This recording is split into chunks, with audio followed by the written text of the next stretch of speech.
Like most small rural communities, an ageing population, it's really important to engage people not only socially but also physically, keep them active, keep them happy. My name is Doc McDonald. I'm a retired dairy farmer and I live on the outskirts of Girgarre.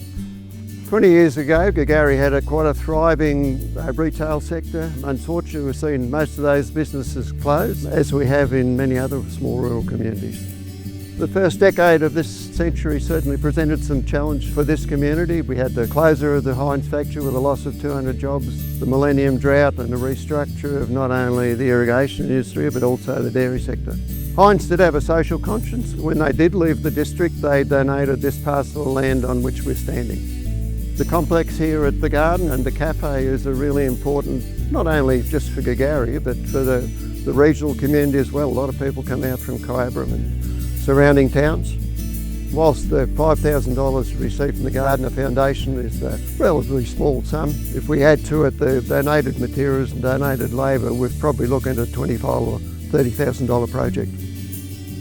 Small rural communities play a really important part in the bigger picture. Like many of my peers, I've chosen to retire into the community where I've spent my life.